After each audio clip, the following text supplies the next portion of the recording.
Captain Hyun-woo Kim stood on the bridge of the Harmony's edge and watched the alien planet grow larger on the main screen. After 3 months of travel through space, they had finally reached Vecmar, the home world of the Valkyrie Empire. This was humanity's first official meeting with an alien race, and everyone on the ship felt nervous. "Sir, we're getting a signal from the planet," said Lieutenant Jin-Soo at the communication station. His voice shook a little. "They are speaking English." Hyun-woo nodded. The Valkyrie had been studying human broadcasts for years before making contact. They knew human languages better than most humans knew alien ones. "Put it through." A cold, mechanical voice filled the bridge. "Human vessel, you are cleared to land at Coordination Platform 7. Follow the guidance signals. Do not deviate from the approved path." "Understood," Hyun-woo replied. He looked around at his crew. "This is it, everyone. Remember, we represent all of humanity today." Ambassador So-min Park walked onto the bridge. She wore her best diplomatic uniform and carried herself with confidence, but Hyun-woo could see worry in her eyes. Behind her came Dr. Dong-jun Lee, Commander the Jin Han, and Engineer Tae-ho Choi. They were the best people Earth could send for this mission. "Are you ready for this?" Hyun-woo asked So-min. She smiled, but it looked forced. "As ready as anyone can be for meeting aliens who could destroy our entire planet if they wanted to." The ship followed the alien guidance signals down through Vecmar's atmosphere. The planet looked strange and beautiful. The cities were perfect geometric shapes with no wasted space. Everything looked planned and organized. There were no random buildings or messy areas like human cities had. "Look at that," whispered Tae-ho. "Every building is exactly the same height. Every street is perfectly straight. It's like a computer designed the whole planet." "Maybe one did," said Dong-jun. "He was studying readings from his instruments. I'm not detecting much biological diversity. Most Earth cities have parks, trees, animals. This place looks almost sterile." The Harmony's edge landed on a platform that seemed to be made of some kind of black metal. As soon as they touched down, a group of tall, thin aliens walked toward their ship. The Valkyrie looked almost human, but wrong in subtle ways. Their skin was pale gray, their eyes were too large, and they moved with mechanical precision. "Time to make history," So-min said. She took a deep breath and headed for the airlock. The leader of the Valkyrie group stepped forward when the humans emerged from their ship. He was taller than the others and wore what looked like a uniform covered in complex symbols. "I am High Counselor Vex Thari of the Valkyrie Empire," he said. His voice had no emotion at all. "You are the human delegation. Welcome to Vecmar." So-min bowed slightly. "I am Ambassador So-min Park, representing the United Earth government. Thank you for allowing us to visit your world." Vex Thari tilted his head. "Gratitude is unnecessary. This meeting serves our interests as well as yours. Follow me. We have prepared a facility for our discussions." The aliens led them through the city. Everything was clean and efficient, but there was something unsettling about it. No one seemed to be enjoying themselves. Children played games, but they looked more like they were following rules than having fun. Adults moved from place to place with purpose, but no one laughed or smiled. "This place gives me the creeps," the Jinn whispered to Hyun-woo. "It's too perfect." The meeting facility was a large, empty room with a simple table and chairs.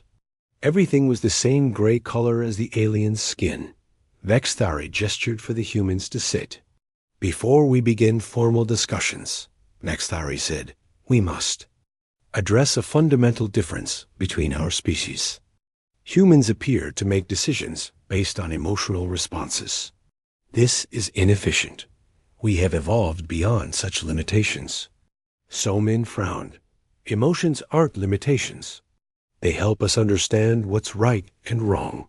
They motivate us to protect What we care about. Precisely, Nextari replied. Caring about things that do not directly benefit survival or advancement is wasteful. We have observed your species' tendency to sacrifice resources for beings that contribute little to overall success. This puzzles us. Double quotes. Dongjun leaned forward. You mean like caring for elderly people or disabled individuals? Correct. Logical. Resource allocation suggests these individuals should be allowed to die naturally, rather than consuming resources that could benefit more productive members of society. The humans looked at each other in shock. The Jinn's hand moved closer to her weapon. You're talking about murder. Murder is an emotional concept, Nextari said calmly. We are discussing efficiency. However, this difference is not important for our current negotiations. We are interested in human technology, particularly your faster-than-light travel methods. In exchange, we can offer you access to certain star systems we control. So Min tried to keep her voice steady. What about the species that already live? In those systems, most are too primitive to matter. Those that possess useful technology have been incorporated into our empire. Those that do not have been relocated or eliminated as necessary. Relocated? Tiho asked. The inefficient ones were eliminated, Vextari clarified. The efficient ones were given roles appropriate to their abilities within our empire. The room fell silent. Haiyan Wu felt sick to his stomach. These aliens were talking about genocide like it was a simple business decision. So Min stood up. I think we need to take a break from these discussions. If you require rest, that is acceptable, Vextari said. However, I should mention that we recently completed a resource acquisition from a world you call Kepler 442b. The operation was quite successful. We eliminated the indigenous population and established mining facilities within 6 standard time units. You what? A Jinn stood up so fast her chair fell over. The indigenous species was primitive and offered no useful technology or resources. Elimination was the logical choice. The planet contains valuable metals that will benefit the Empire. So Min's face turned white. You're talking about an entire species. Millions of living beings. Approximately 4,700,000 individuals, Vextari corrected. But they were inefficient. They used less than 3% of their planet's available resources. Our mining operations will extract 96% efficiency within 2 standard years. Dongjun made a choking sound. You killed almost 5 million people for mining rights? They were not people. They were inefficient biological entities. People are defined as beings capable of logical thought and useful contribution to galactic civilization. Haiyan Wu felt rage building in his chest. These aliens had just admitted to committing genocide, and they talked about it like discussing the weather. We demand that you stop these operations immediately, So Min said. Her voice shook with anger. Vextari tilted his head again. Demand? You are in no position to make demands. Your species controls 12 star systems. We control 4,736 star systems. Your emotional response is noted, but irrelevant. Irrelevant? The Jinn stepped forward. You just told us you committed mass murder. Murder implies the death of people. These were inefficient entities. Also, your emotional distress over beings you have never encountered demonstrates the exact inefficiency we mentioned earlier. Why do you care about creatures that cannot benefit you? The humans stared at the alien in horror. They were dealing with a species that couldn't understand the most basic concepts of right and wrong. Worse, they thought their coldness made them. Superior So-Min took a deep breath. This meeting is over. We need to return to our ship. As you wish, Vextari said. Perhaps when you have processed this information logically, you will understand our perspective. Emotion is a primitive evolutionary phase. You will grow beyond it eventually, or you will be replaced by those who have. As the humans walked back to their ship, nobody spoke. They all understood that they had just met something truly alien and truly terrifying. The Velkari weren't evil in any way humans could understand. They were something worse. They were utterly without compassion. And they thought that made them better than everyone else, that Haiyan Wu looked back at the perfect, sterile city one last time before boarding his ship. He had a terrible feeling that this first contact would not be humanity's last encounter with the Velkari Empire. 3 months after the disastrous first contact with the Velkari, Captain Haiyan Wu Kim received an emergency message while his ship traveled between Earth and the outer colonies. The message came from Jae-min Kong, the communications officer. At New Seoul Colony on Kepler 186F. Captain Kim, we have a serious problem. Jae-min's voice crackled through the static. Velkari ships just appeared in our system. They're demanding we evacuate the entire colony within 72 hours. Haiyan Wu felt his blood turn cold. New Seoul was home to 50,000 Korean settlers who had worked for 15 years to build a peaceful community on the distant world. Governor Min Seo-yu had led them through droughts, equipment failures, and countless other challenges to create something beautiful. How many ships? Haiyan Wu asked. 12 large vessels and at least 30 smaller ones. Captain, they're not negotiating. They just told us to leave or be removed. Haiyan Wu immediately changed course toward Kepler 186F. He also sent urgent messages to Earth Command and every human ship in the area. But he knew help was days away, and the colonists only had hours. When the Harmony's Edge arrived at New Seoul, Haiyan Wu saw the Velkari fleet hanging in space like metal vultures. The alien ships were huge and built for war. His single vessel looked tiny in comparison. Governor Min Seo met Haiyan Wu at the colony's main communications center. She was a strong woman in her 60s who had never backed down from any challenge. But today she looked afraid. They won't tell us why they want our planet, she said. They just keep saying it's strategically valuable and we have to leave. What about the evacuation? Haiyan Wu asked. Min Seo shook her head. Impossible. We have 3,000 elderly colonists in care facilities.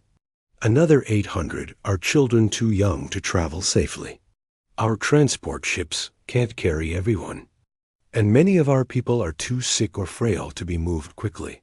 Jae-min looked up from his communication equipment. Captain, the Velkari commander wants to speak with you. The main screen flickered to life, showing a Velkari officer with the same cold, gray features as High Counselor Vexthari.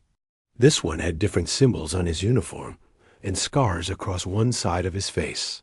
I am Fleet Commander Corvain of the Velkari Empire, he said in that same emotionless voice.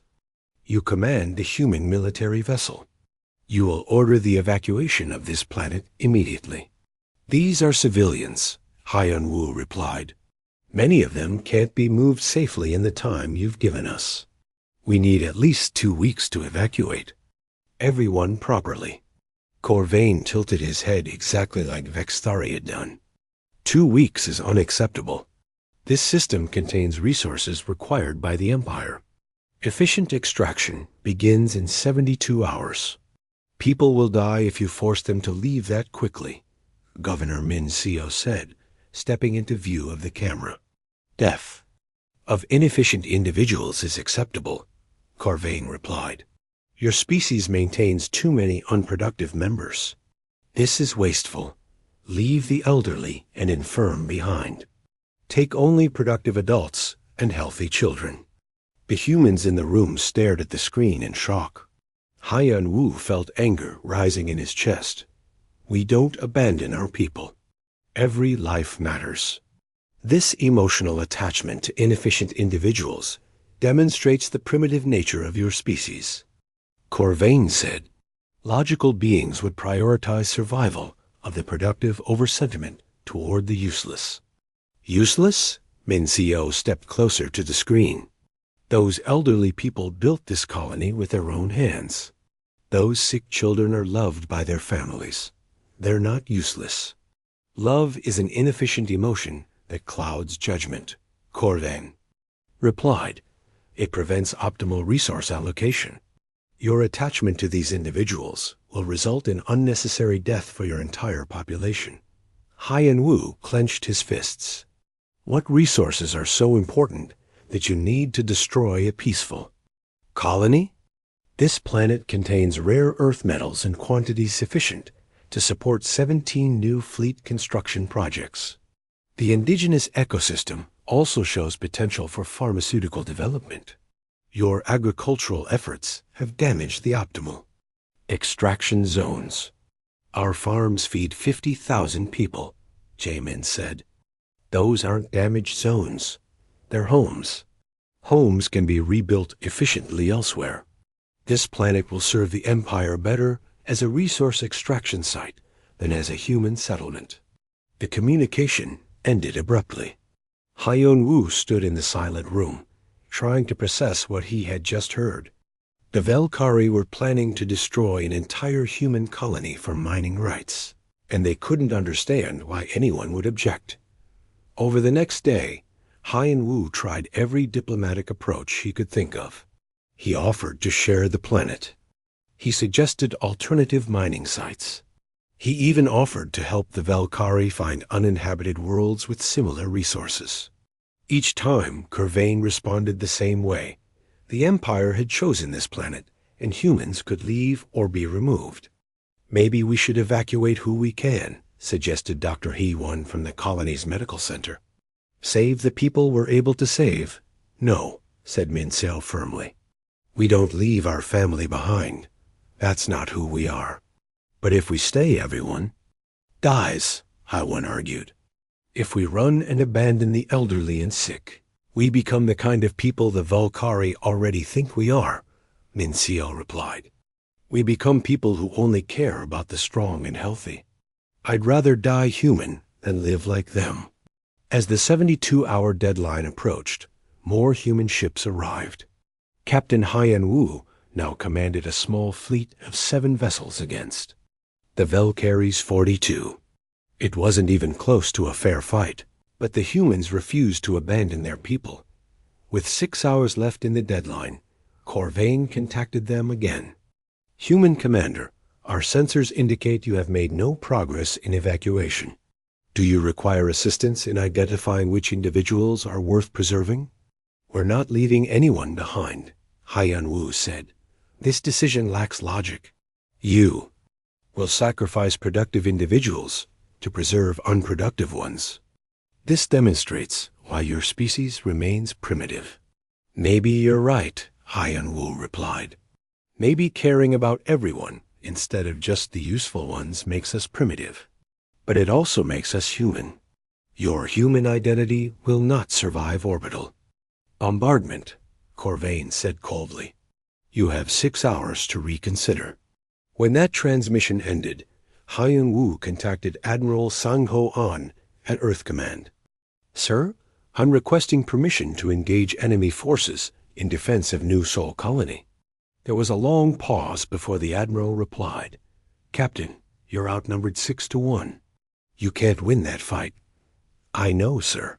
But we can't abandon 50,000 civilians either. Understood, Captain.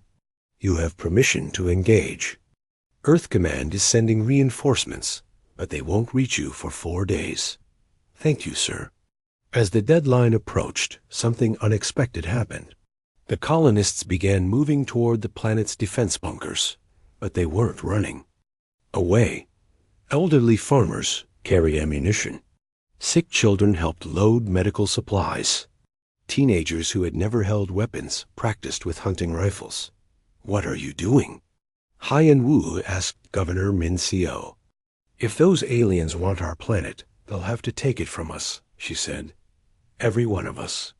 We built this place together, and we'll defend it together. With 1 hour left in the deadline, Corvain made his final communication. Human Commander, you have failed to evacuate. We will now demonstrate the consequences of inefficient decision-making. Haiyan Wu watched his tactical display as Valkyrie ships moved into bombardment positions. "All ships, this is Captain Kim. Protect the colony. At all costs." The human ships moved between the Valkyrie fleet and the planet. They were small and outgunned, but they were crewed by people who understood something the Valkyrie didn't. Some things were worth dying for. When the first Valkyrie energy blasts lit up space, Hyan Wu felt a cold certainty settle in his mind. The Valkyrie had just crossed a line they didn't even know existed. They had threatened human families and called human compassion a weakness.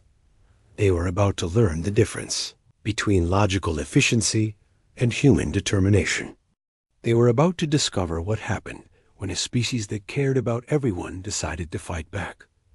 The battle for New Seoul had begun, and with it, something the Valkyrie had never encountered before, an enemy that fought not just for victory, but for love. The battle for New Seoul lasted 18 hours. When it ended, 12 human ships were destroyed or damaged, but the Valkyrie had lost 6 vessels to an enemy they had vastly underestimated. More importantly, the human defense had bought enough. Time for Earth reinforcements to arrive. Captain Hyan Wu stood in the medical bay of the Harmony's Edge, his left arm in a sling and burn marks across his uniform. Around him, doctors treated wounded crew members while reports came in from the colony below. The outer farming districts had been hit hard by Valkyrie bombardment, but the main settlements survived. "Sir," Lieutenant Jin Su called from the communications station. "Admiral Sang-Ho An is requesting immediate contact." The main screen showed Admiral An aboard his flagship. The old military commander looked tired and angry. Behind him, Hyan Wu could see the massive Earth defense fleet that had just jumped into the system.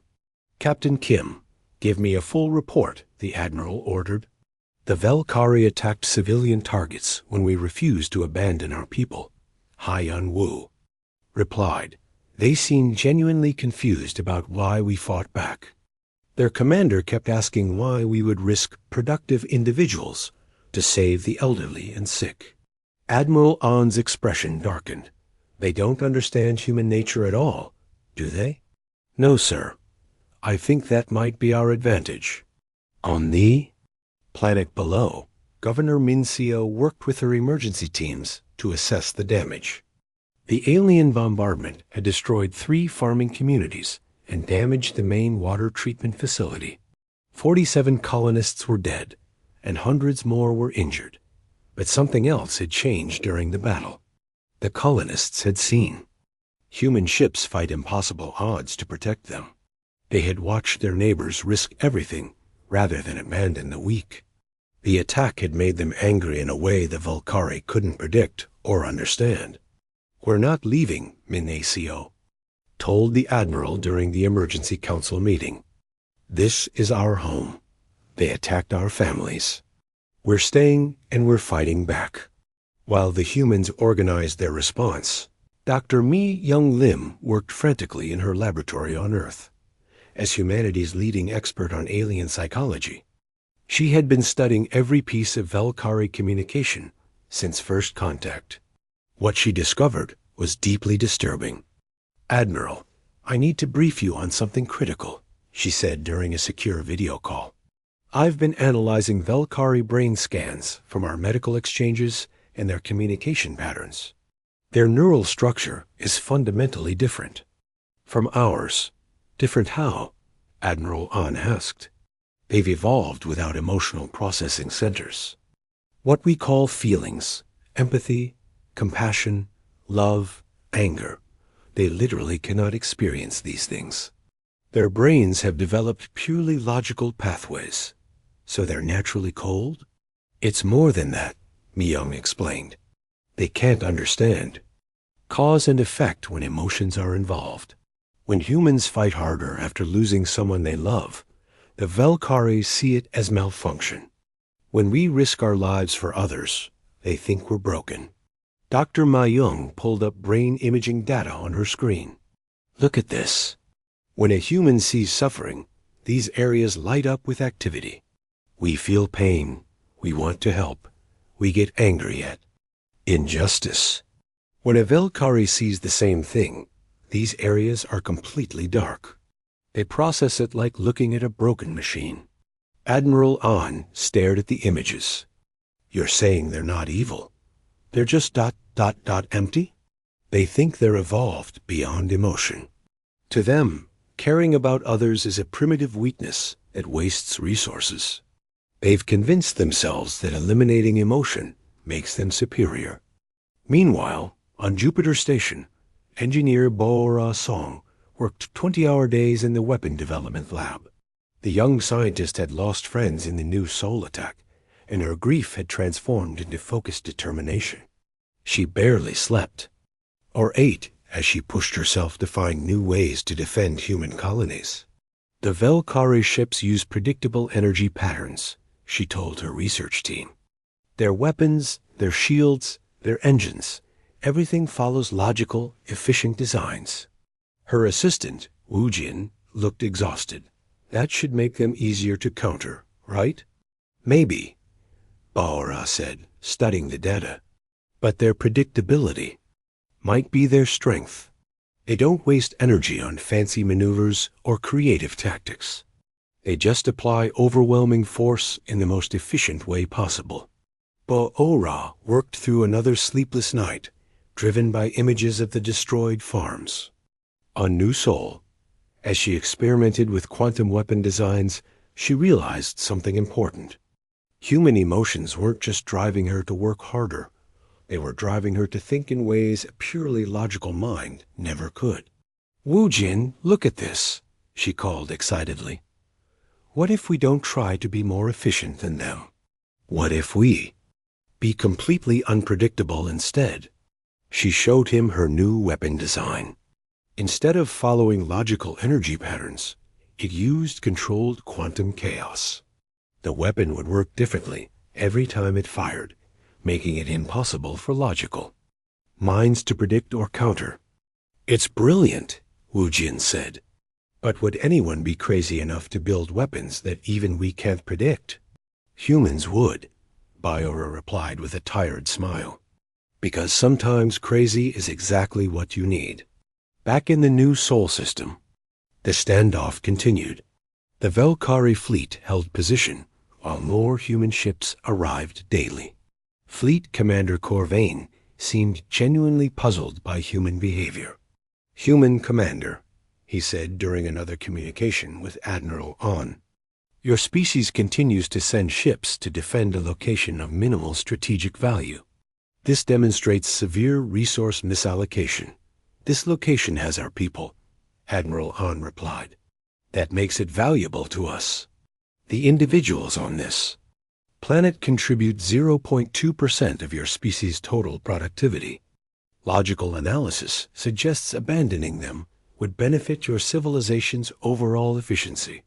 We don't measure people by their productivity, Admiral An said. We value them because they're alive, because they're human, because they matter. Corvain tilted his head in the familiar Velkari gesture of confusion. This emotional attachment to inefficient individuals continues to puzzle us. However, it also demonstrates why your species remains inferior. You waste resources on sentiment. Maybe we do, Admiral An replied. But those wasted resources include the time and effort we've spent developing new weapons, specifically to kill Velkari ships. Emotion is a great motivator. For the first time, Corvain paused before responding. You are developing weapons based on emotional responses rather than logical military necessity? That's right. We're letting our anger and grief guide our research. We're being completely irrational about it. Another pause. This approach lacks efficiency. Emotional decision-making produces unpredictable results. Exactly, Admiral An said with a cold smile. You can't plan for what we'll do next because we don't know ourselves. We're just going to keep coming at you until you leave our people alone. When the communication ended, Corvain turned to his tactical officer. Analysis. Can we predict human responses using standard logical models? Negative, Commander. Human actions consistently deviate from optimal strategic choices. They appear to prioritize emotional satisfaction over tactical advantage. This presents a problem, Corvain admitted. Our strategic planning requires predictable enemy behavior. If humans act irrationally, our models become unreliable. On Earth, the news of the New Sol attacks spread quickly. Families watched footage of the bombardment and saw the refugees fleeing their destroyed homes. The images of elderly farmers helping load ammunition and sick children refusing to leave their community sparked something the Velkari had never encountered before. Species-wide rage. Dr. Mi Young received reports from around the globe. Military recruitment stations were flooded with volunteers. Scientists worked around the clock on new defensive technologies. Factory workers demanded overtime shifts to build more ships. The entire human population had united around a single idea. No one threatened human families without consequences. Admiral, she reported to Songho, the Velkari made a critical error. They thought attacking civilians would demonstrate their strength and make us surrender. Instead, they've triggered the one thing they can't understand or plan for: human protective instinct. Meaning what, Doctor? Meaning they just turned our entire species into soldiers. Every human in the galaxy now has a personal stake in this fight. They've created an enemy that doesn't think like them, doesn't follow their rules, and doesn't care about the odds. Mi Young looked at the data streams showing human activity across known space. Ship construction, weapon development, military training, resource allocation, all of it driven by raw human emotion, channeled into focused action. The Velkari are about to learn something that pure logic can't teach them, she said quietly. They're about to discover what happens when you threaten the children of a species that fights with its heart as well as its head. Admiral An nodded grimly. Then God help them, because we sure won't. 6 months after the attack on New Sol, Admiral Songho An stood in the war room of Earth Command, studying tactical displays that showed human fleets moving throughout the galaxy. What he saw would have been impossible to imagine a year ago. Humanity had transformed from a peaceful exploring species into a focused military force driven by collective fury. Operation Righteous Fury is ready to begin, sir, reported Commander Jinho Park, the brilliant strategist who had planned humanity's response to Velkari aggression. All fleets are in position. Admiral An nodded. The operation's name had been chosen deliberately. The Velkari thought human emotions were weaknesses, so humanity would show them what focused emotion could accomplish.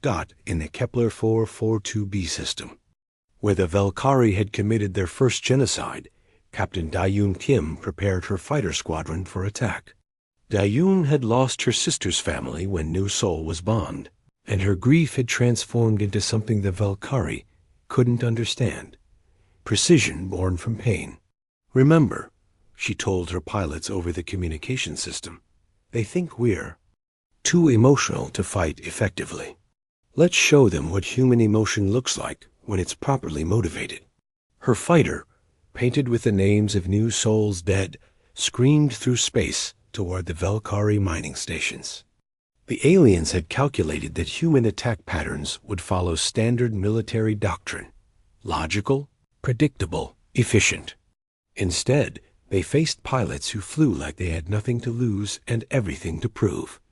Dayun dove her ship through a debris field that should have been impossible to navigate, using grief-fueled determination to pull maneuvers that violated every safety protocol. Behind her, 12 other pilots followed paths that no logical mind would attempt. The Velkari defense computers couldn't track them because no one had programmed the possibility of such reckless, brilliant flying. Target the main mining platform, Dayun ordered. Make them understand that genocide has consequences. At the same time, communications expert Sung Min Ju worked his electronic warfare magic from the command ship Determination. The young officer had studied Velkari computer systems and found their weakness. They were too logical. Their security systems assume attackers will use the most efficient hacking methods, he explained to his team. So we'll use the most inefficient ones instead. Instead of trying to break Velkari codes, Sung-min flooded their networks with human art, music, and literature. He sent them videos of children playing, recordings of families laughing, images of elderly couples holding hands. The Velkari computers, designed to process logical data, couldn't handle the emotional content. Their entire network is freezing, reported his assistant. Their systems don't know how to categorize a love poem or a child's drawing. Good, Sung-min said. Let them try to run a war while their computers are processing lullabies. On the medical ship Compassion, Dr. Hai-Won Cho led a team that redefined battlefield medicine. The former civilian doctor had turned her healing knowledge into something more versatile when she saw footage of Velkari attacks on human hospitals. If they want to target our medical facilities, she told her team, then medical personnel become combat personnel. Hai-Won had developed new techniques that combined medical precision with military application. Her team could save lives under fire, but they could also use their anatomical knowledge to disable Velkari soldiers with surgical precision. They knew exactly where to strike to cause maximum disruption with minimal permanent damage. We're not killers, she explained to the Marines she trained. We're healers who refuse to let anyone stop us from healing. The Velkari had expected the humans to respond with standard military tactics, fleets engaging fleets, logical weapon exchanges, predictable strategic objectives. Instead, they faced something unprecedented. Warfare driven by emotional intelligence. Ships didn't attack in formation. They swarmed like angry insects. Human fighters didn't follow flight patterns. They moved like artists painting destruction across space. Human hackers didn't crack codes. They overwhelmed systems with beauty and love and human complexity. Fleet.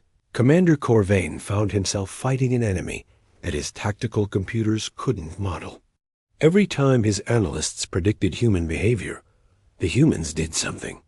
Driven by anger, grief, love, or determination that made no logical sense but worked perfectly. Status report, he demanded during the battle for the Velkari mining colony and Sarian Prime. The humans have destroyed 17 mining platforms, his tactical officer reported. Their attack patterns remain unpredictable. When we reinforce one position, they attack from directions that provide no tactical advantage, but somehow succeed anyway. Explain. Commander, they sent a single fighter through our heavy defense grid to attack a mining platform. The pilot had a 97% probability of death, but succeeded in destroying the target. Logic suggests this was inefficient use of resources, but the result favors human objectives. Corvain studied the tactical display. The human pilot had flown directly through the most dangerous area of the battlefield, ignoring safer approaches. That would have taken longer. Any logical being would have chosen survival over speed. Did the pilot survive? He asked. Yes, Commander. Somehow. Analysis. Why would humans risk valuable pilots for marginal tactical gains? His tactical officer paused. Unknown, Commander. The action appears to be motivated by emotion rather than strategy. What Corvain couldn't understand was that the pilot, Da-Yoon Kim, hadn't been trying to achieve a tactical objective. She had been trying to avenge her dead family, and that motivation made her capable of impossible things. On Earth, engineer Bio-Ra Song's quantum chaos weapons had entered production. The unpredictable devices worked exactly as she had designed them. No one, including their operators, could predict exactly what they would do when fired. The first batch is ready for field testing, she reported to Admiral An. I should warn you These weapons are completely unreliable. Meaning what? Meaning sometimes they'll barely scratch enemy shields, and sometimes they'll punch through a battleship like it's made of paper.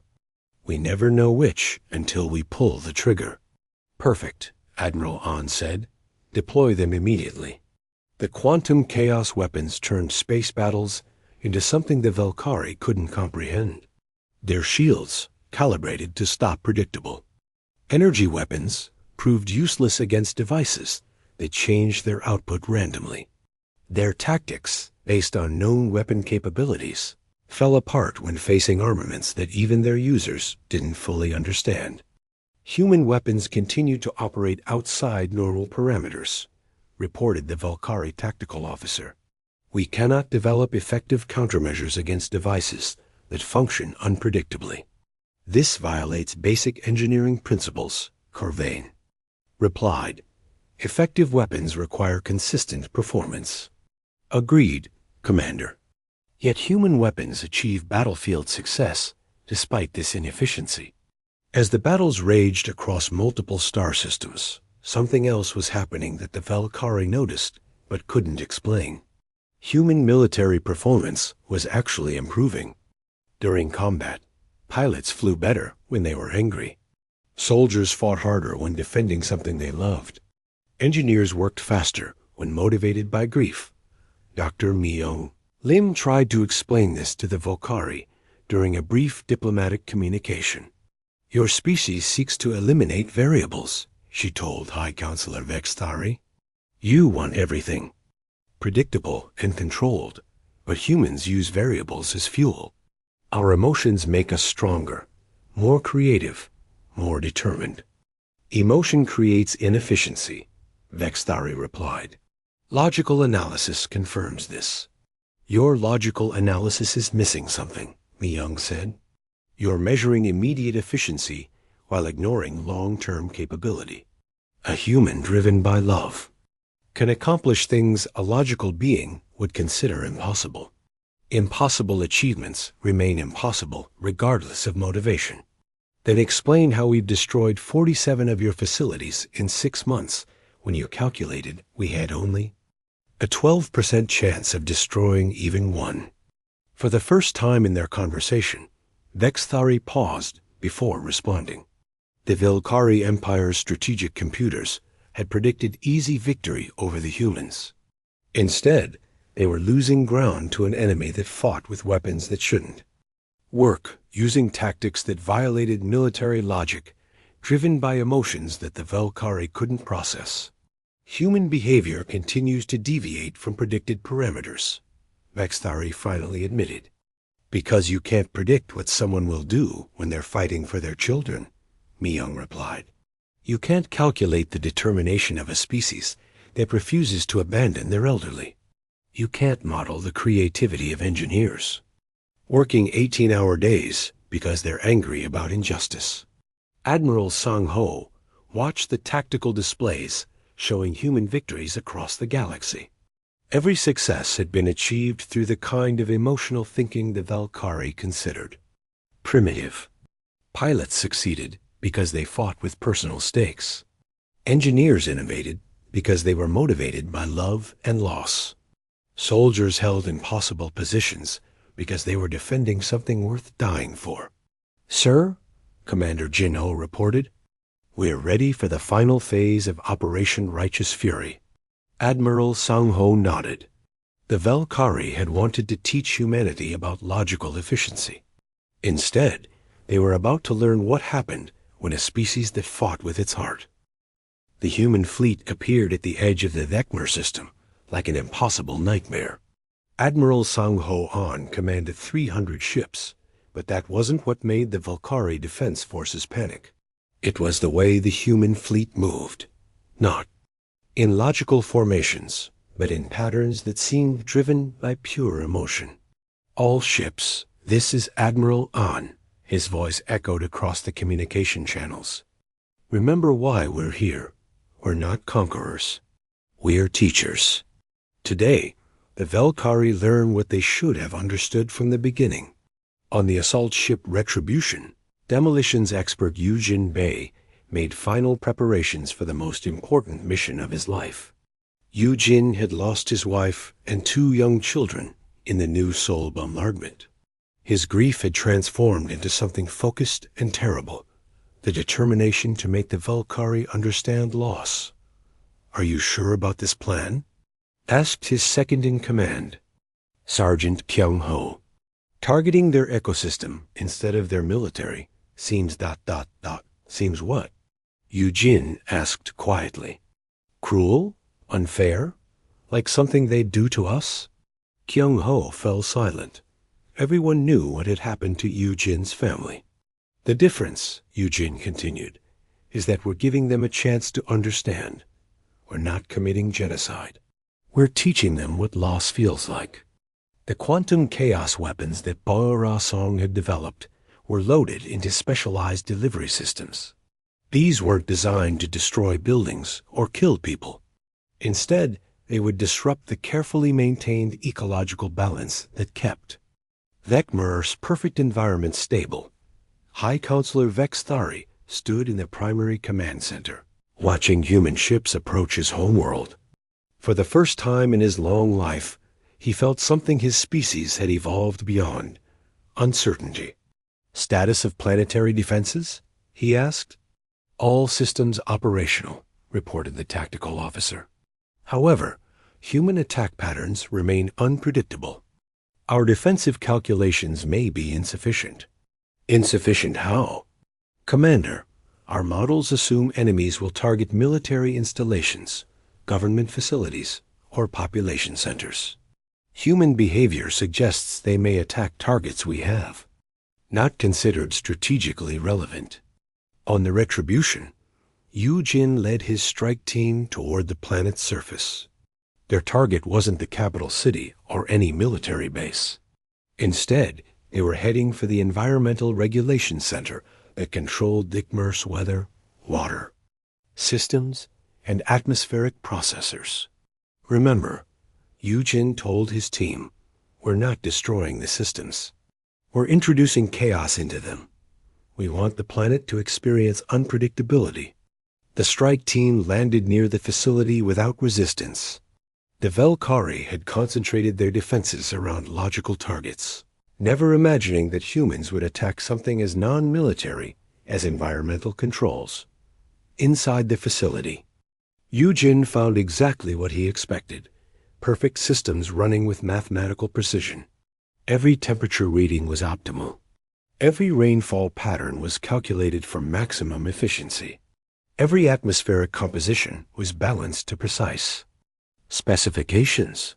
"It's beautiful in a cold way," Kyung-ho admitted, looking at the control displays. "It's sterile," Yujin corrected. "No surprises, no variations, no life, just like them." Yujin began installing Bora's quantum chaos devices throughout the environmental system. The weapons wouldn't destroy anything, but they would introduce randomness into every calculation. Weather patterns would become unpredictable. Seasonal changes would arrive early or late.